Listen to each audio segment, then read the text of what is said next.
Greetings, people of the internet. I'm Scott with Serkworks Art Lab. Welcome to the underground laboratory where we create robots, aliens, zombies, and other imminent threats to humanity. We also create comics for 100 days straight. We are working on the 100 Days of Making Comics Challenge, where we spend 30 minutes a day, every day, working on our own personal comic book project. My personal comic book project is this one here, Young and the Dead. This is the current issue available at Serkworks.com. It's a kids versus zombies story, so it's like Goonies meets Night of the Living Dead. If you're into those two things, you're gonna love this. And if you aren't, well, you might give it a try anyway. You might dig it. If you're new to this whole underground laboratory, what do we create in the laboratory besides, I'm always creating comics and things like that, but is a laboratory the best setting for creating comics? I mean, you think you would create other things, science experiments and things, because this is a mad scientist laboratory.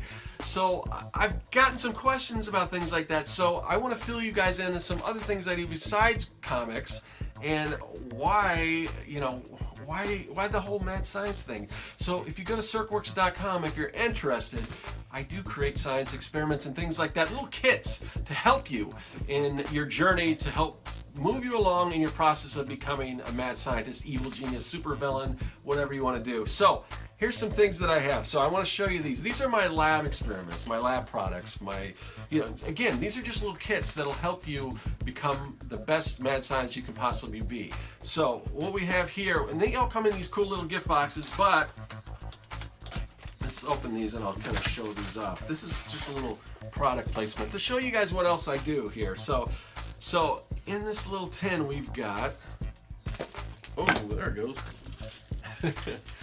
We have these little brains. I don't know if you can see. That is a little tiny brain, and you add water to them and they will grow. And that's cool on its own, I think. But each one of these experiments comes with a little mini movie poster. So we've got Attack of the 50-Foot Brain. And we've got other ones too. We've got, let's see what we got right here. This is what we call the glob.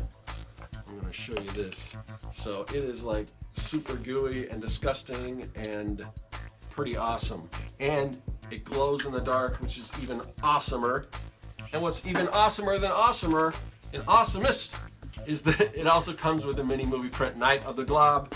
And it doesn't stop there, because we got one more. And this is the space slugs. Here, let me show you. It comes a little tin here. And oh man, it's super sticky, super gooey. You can throw this at a smooth surface like a fridge or something and it will crawl down it.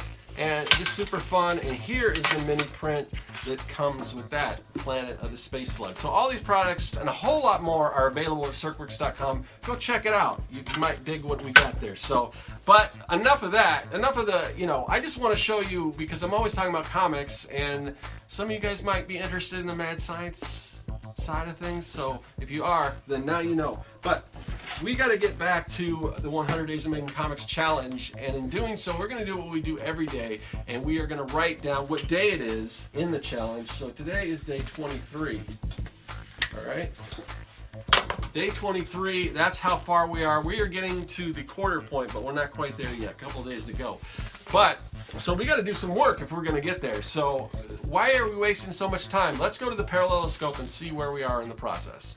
Keeping current with this round of 100 Days of Making Comics, you'll know that I finished the script for this issue 4, and now I'm moving on to thumbnails. And if you've watched from the beginning, you may remember I did something similar to thumbnails, which we're calling pinkies, which are even rougher before the script. But now that the script's done and I kind of have an idea of where the dialogue is going to go, how much dialogue is in a panel, how many panels specifically, and all that stuff, now I can kind of go in and put together some rough drawings. Now these aren't as rough as the pinkies. The pinkies were pretty much like stickmen. This is going to be a little more detailed, but still there's a lot more fleshing out to do. And once I start actually drawing the pages, because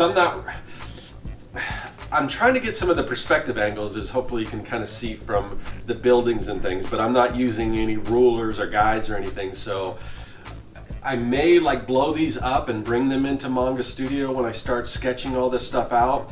But the weird thing is, it looks okay when you see it at this scale. but when you actually start putting guides and rulers and then it's all off, so it's kind of hard to follow. So but hopefully this will give me a good starting point.